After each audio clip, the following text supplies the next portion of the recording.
Hi all, learn and തിങ്കിൻ്റെ ഇന്നത്തെ ക്ലാസ്സിലേക്ക് എല്ലാ പ്രേക്ഷകർക്കും സ്വാഗതം. ഇന്ന് നമ്മൾ പഠിക്കുന്നത് 5ാം ക്ലാസ്സിലെ മലയാളം അടിസ്ഥാന പാഠാവലിയിലെ ആദ്യ യൂണിറ്റിലെ ആദ്യ പാഠഭാഗമാണ്. ടോമോയിലെ കായികമേള എന്നതാണ് പാഠഭാഗത്തിൻ്റെ പേര്. അപ്പോൾ നമുക്ക് ആദ്യം പ്രവേശകം നോക്കാം. കളിയല്ല കളി.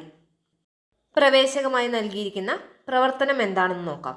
അതിനു മുൻപായി നമുക്ക് ഇതിൽ തന്നിട്ടുള്ള ഈ പാരഗ്രാഫ് ഒന്ന് വായിച്ചു നോക്കാം. ഒത്തിരി നാളത്തെ ആഗ്രഹമാണ് ഫുട്ബോൾ കളി, അതും ആൺകുട്ടികളെ എതിർത്ത്. ഇതുവരെ കളിക്കാത്തതുകൊണ്ട് വെറുതെ ബോൾ തട്ടിക്കളയാം എന്നൊക്കെ വിചാരിച്ചു. പക്ഷേ കളി തുടങ്ങിയതും ആൺകുട്ടികൾ കളി തുടങ്ങി. അപ്പോൾ മനസ്സിലായി ഇതത്ര എളുപ്പമൊന്നുമല്ലെന്ന്. ഞങ്ങളുടെ കളി കണ്ട് മാഷ് ഞങ്ങളോടൊപ്പം ചേർന്നു. മാഷ് ഒരു അടി അങ്ങ് അടിച്ചു കൊടുത്തു. അപ്പോഴല്ലേ രസം. പന്തിനു പകരം മാഷിന്റെ ചെരുപ്പ് പോസ്റ്റിലടിച്ച് ഗോളായി. ഇത് ഒരു കുട്ടിയുടെ കളിയനുഭവമാണ്. അങ്ങനെ ഒത്തിരി നാളത്തെ ആഗ്രഹത്തിന് ശേഷം ആ കുട്ടി ഫുട്ബോൾ കളിക്കാനായിട്ട് ഇറങ്ങുകയാണ്. ആദ്യം വിചാരിച്ചു അത് വലിയ എളുപ്പമുള്ള കളിയാണ് എന്നൊക്കെ വിചാരിച്ചിരുന്നു. ആൺകുട്ടികളുമായിട്ടാണ് ആദ്യമായിട്ട് കളിക്കാൻ ഇറങ്ങുന്നത്. പക്ഷേ കളി തുടങ്ങിയതും ആൺകുട്ടികൾ നല്ല കളി കളിക്കുകയാണ്. ആ സമയം ഇവരുടെ മാഷ് എന്ത് ചെയ്തു? ഈ പെൺകുട്ടികളോടൊപ്പം ചേർന്ന് കളിക്കാൻ തുടങ്ങി. അങ്ങനെ കളിക്കുന്ന സമയത്ത് മാഷ് ഒരു അടി അങ്ങ് വെച്ചു കൊടുക്കുകയാണ്. ആ അടിയിൽ എന്താ സംഭവിച്ചത്? പന്തിന് പകരം മാഷിന്റെ ചെരുപ്പാണ് തെറിച്ചു പോയതും പോസ്റ്റിലടിച്ചതും ഗോളായതും. ആ പെൺകുട്ടിയുടെ കളി അനുഭവമാണ് ഇപ്പോൾ ഇവിടെ വായിച്ചത്. എന്നാൽ നിങ്ങൾക്കും ഇതുപോലെ ധാരാളം കളിക്കൂട്ടുകാരും നിങ്ങൾ ധാരാളം കളിക്കുന്നവരുമാണ്. വീട്ടിലും സ്കൂളിലും കൂട്ടുകാരോടൊത്ത് നിങ്ങൾ ഒരുപാട് കളികളൊക്കെ കളിക്കുന്നുണ്ട്. വീട്ടിൽ ഒറ്റയ്ക്കും കളിക്കാറുണ്ട്. ചില കളികൾ കളിച്ചിട്ടുണ്ടാവുമല്ലോ. നിങ്ങളുടെ ഏതെങ്കിലും ഒരു കളി അനുഭവത്തെക്കുറിച്ച് ഒരു കുറിപ്പ് തയ്യാറാക്കാനാണ് പറഞ്ഞിട്ടുള്ളത്. അപ്പോൾ നിങ്ങൾക്കും ഇതുപോലെയുള്ള രസകരമായുള്ള അനുഭവങ്ങളൊക്കെ ഉണ്ടാവാതിരിക്കാം. എന്നാൽ നിങ്ങളുടെ ഏതെങ്കിലും ഒരു അനുഭവം ഒന്ന് പറയാം. ഫസ്റ്റ് പാഠഭാഗം ടോമോയിലെ കായികമേള. ഈ പാഠഭാഗത്തിൻ്റെ വായനയാണ്. ടോമോയിലെ കായികമേള. മറ്റെന്തിനുമെന്ന പോലെ ടോമോയിലെ കായികമേളയ്ക്കുമുണ്ടായിരുന്നു ഒരപൂർവത. ഇതര എലിമെൻ്ററി സ്കൂളുകളിലേതിനു തുല്യമായ 2 മത്സര ഇനങ്ങൾ മാത്രം. വടം വലിയും 3 കാലിലോട്ടവും. മറ്റുള്ളവയെല്ലാം മാസ്റ്ററുടെ കണ്ടുപിടുത്തങ്ങളാണ്. വിപുലവും സൂക്ഷ്മവുമായ കായിക സാമഗ്രികളൊന്നും ആവശ്യമില്ലാത്തവ. സ്കൂളിൽ നിന്ന് തന്നെ ലഭ്യമായ സാധാരണ സൗകര്യങ്ങളുടെ സഹായത്തോടെ രൂപപ്പെടുത്തിയ ഇനങ്ങൾ. ഉദാഹരണത്തിന് മീൻവായിലൂടെയുള്ള ഓട്ടമെടുക്കാം. മത്സ്യാകൃതിയിലുള്ള കുഴലിൻ്റെ രൂപത്തിൽ കട്ടിയേറിയ തുണി കൊണ്ട് നിർമ്മിച്ച് ചായം തേച്ച് മോടി പിടിപ്പിച്ച ഇടുപ്പുകൾ അക്കാലത്ത് സുലഭമാണ്. ഇവയെ സ്കൂൾ മൈതാനത്തിൻ്റെ മധ്യത്തിലായി സ്ഥാപിക്കുന്നു. മണിയടി കേൾക്കുന്നതും കുട്ടികൾ ഈ കരിമീൻ എടുപ്പുകളെ ലക്ഷ്യമാക്കി ഓട്ടം ആരംഭിക്കും. വായിലൂടെ ഉള്ളിൽ പ്രവേശിച്ച് വാലറ്റത്തൂടെ തിരിച്ചിറങ്ങണം. തിരികെ സ്റ്റാർട്ടിംഗ് പോയിന്റിലെത്തുമ്പോൾ മീൻവായിലൂടെ ഓട്ടം അവസാനിക്കുന്നു. ടോമോയിൽ ആകെ 3 മത്സ്യങ്ങളെ ഉണ്ടായിരുന്നുള്ളൂ. അതുകൊണ്ട് 3 പേർക്ക് മാത്രമേ ഒരേ സമയം മത്സരത്തിൽ പങ്കെടുക്കാൻ കഴിയുമായിരുന്നുള്ളൂ. സംഗതി ലളിതമാണെന്ന് ഒറ്റ നോട്ടത്തിൽ തോന്നാം. പക്ഷേ അത്ര എളുപ്പമുള്ളതല്ല. മത്സ്യത്തിൻ്റെ ഉദരം ദൈർഘ്യമേറിയതും ഇരുട്ട് നിറഞ്ഞതുമാണ്. ദിഗ്ഭ്രമം പിടിപെടാൻ അത്ര സമയമൊന്നും വേണ്ട. ടോട്ടോച്ചാൻ ഉൾപ്പെടെ പല കുട്ടികളും വഴിതെറ്റി മീനിൻ്റെ വായയിലൂടെ തന്നെ പുറത്തിറങ്ങാൻ തുടങ്ങി.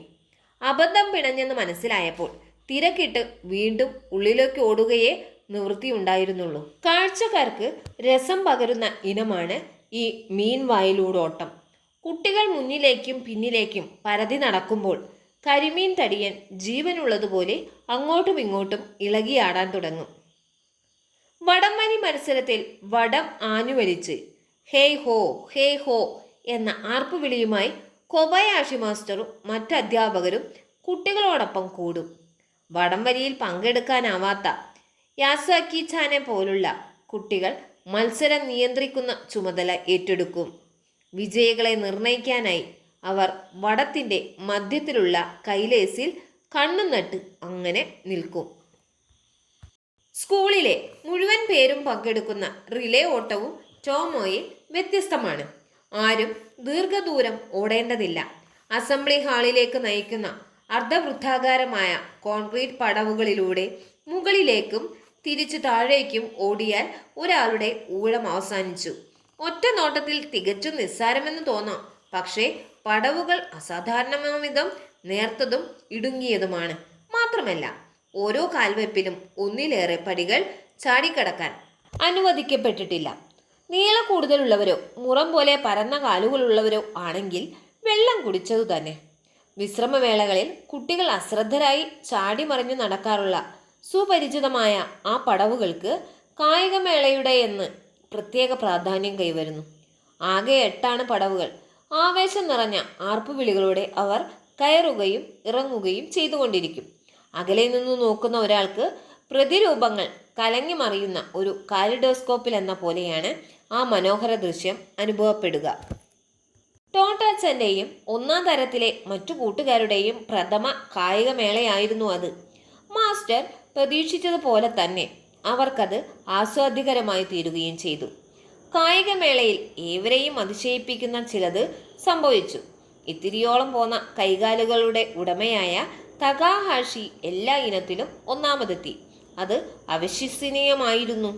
മറ്റുള്ളവർ കരിമീൻ തടിയന്റെ വയറ്റിൽ കിടന്ന് നട്ടം തിരിയുമ്പോൾ തകാഹാഷി നൊടി നേരം കൊണ്ട് പുറത്തെത്തുകയായി.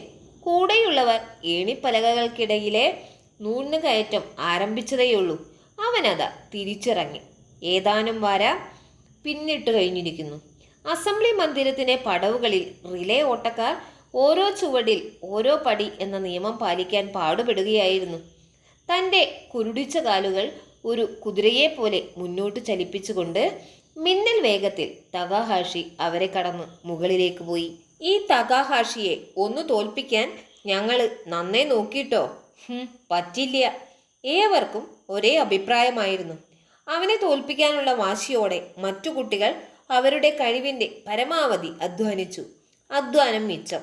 ഓരോ തവണയും വിജയം അവന് തന്നെ.